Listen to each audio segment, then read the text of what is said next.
A continuación, vamos a terminar leyendo la introducción del libro La sabiduría oculta en la Santa Biblia de Geoffrey Hodgson. Como ya hemos dicho, este místico y autor teósofo inglés escribió una de las más importantes interpretaciones esotéricas de la Biblia. Su nombre se pronuncia Geoffrey, pero se escribe Geoffrey con doble F para las personas que quieran buscarlo en el internet. Este importante autor dice lo siguiente en la introducción del mencionado libro.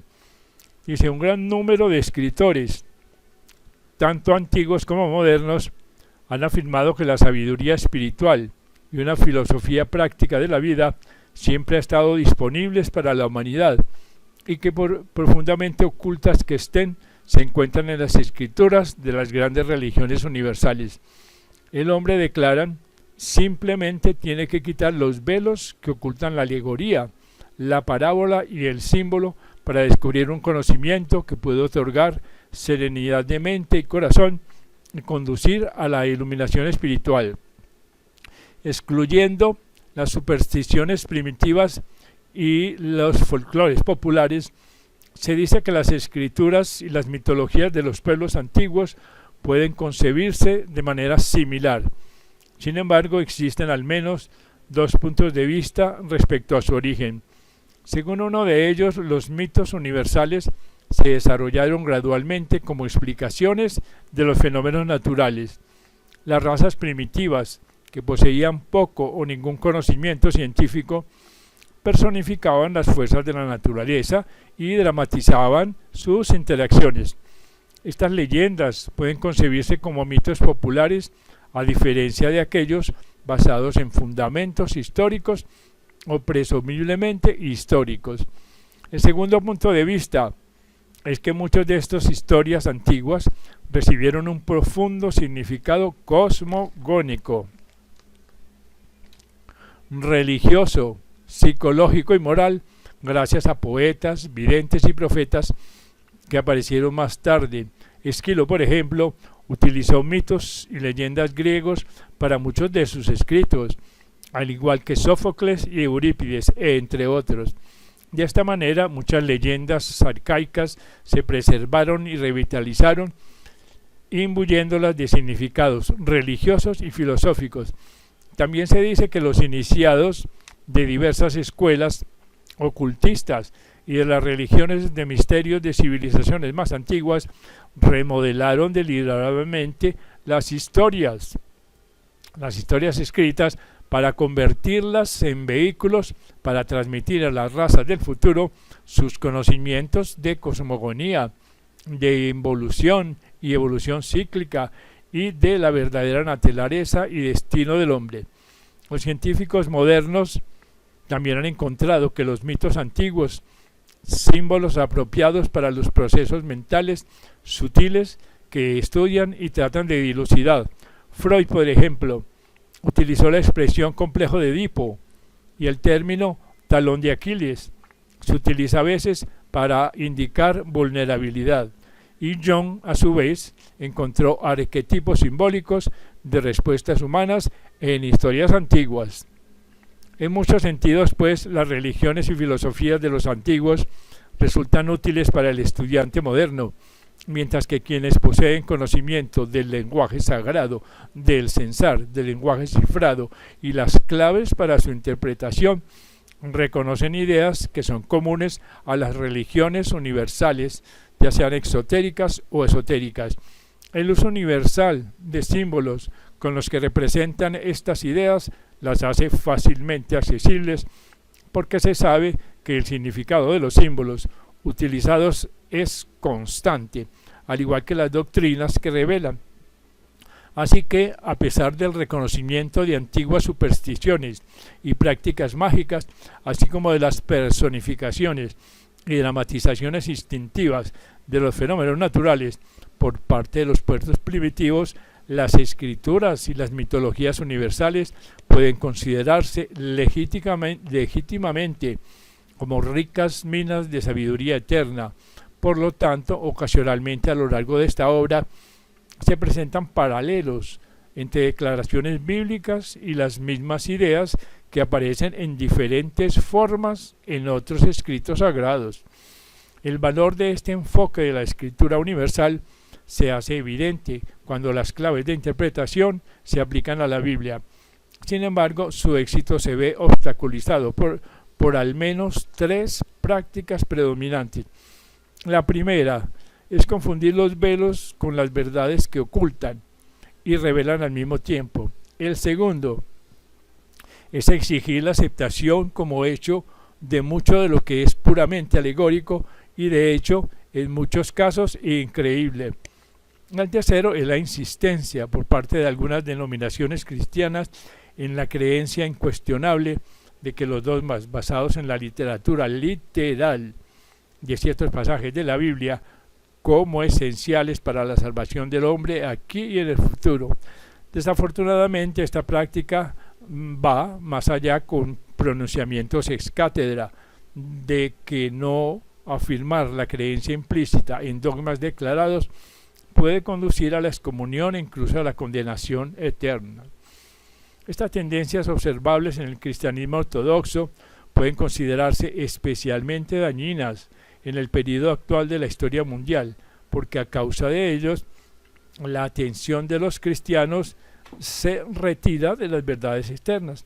Así pues, estas verdades incluyen la importancia suprema de la búsqueda y el descubrimiento de la presencia divina dentro del hombre. Creo en ti, la esperanza de gloria, dicen los escritos, y el hecho de que la divinidad en todos los hombres se usa, es una misma y es idéntica a todos. Cuando se reconozca plenamente la unidad espiritual entre todos los miembros de la raza humana, la competencia agresiva, el crimen organizado, las guerras de conquista se volverán imposibles.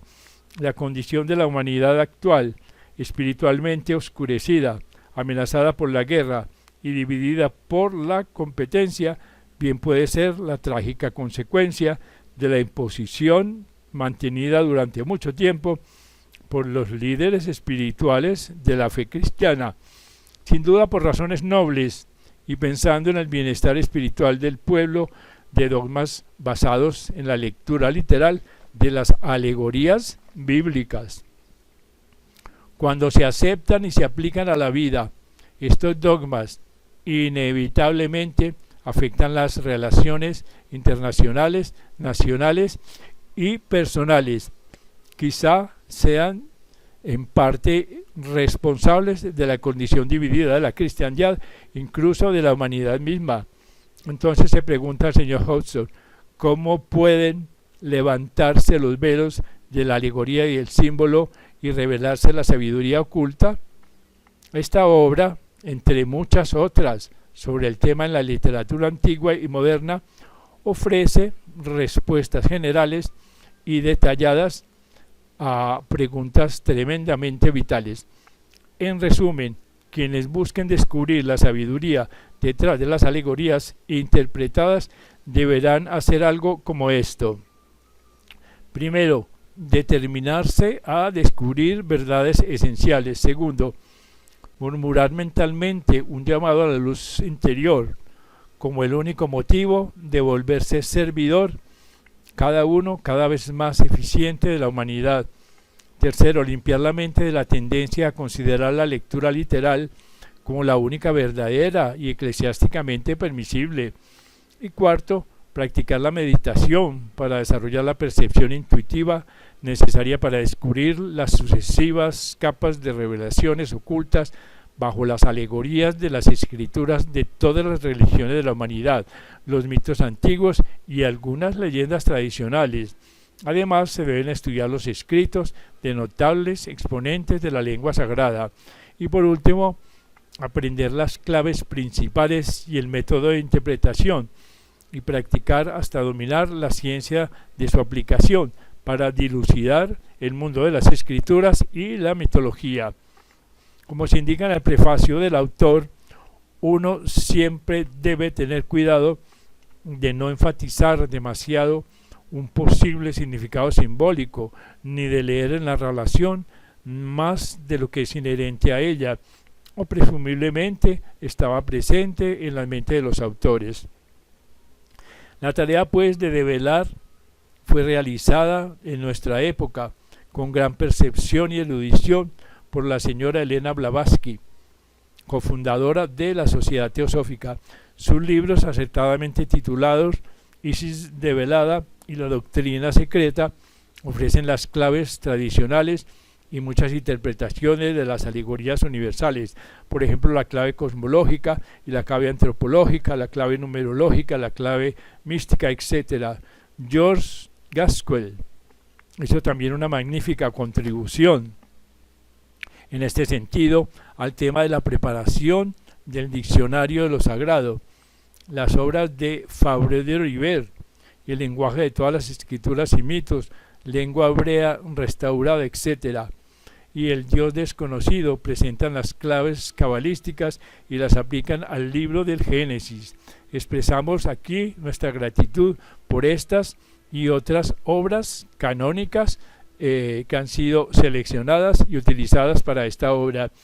La literatura que se originó con los neoplatónicos de Alejandría, especialmente los escritos de Plinio Judeus, aproximadamente 30 años antes de Cristo, a quien está dedicado este trabajo, también es una valiosa fuente de información. Las interpretaciones del simbolismo bíblico que presento son verdaderamente notables. En ellos los animales, aves, reptiles, árboles y lugares mencionados en la Biblia se presentan como, entre comillas, alegorías de las condiciones del alma, de las facultades, disposiciones o pasiones.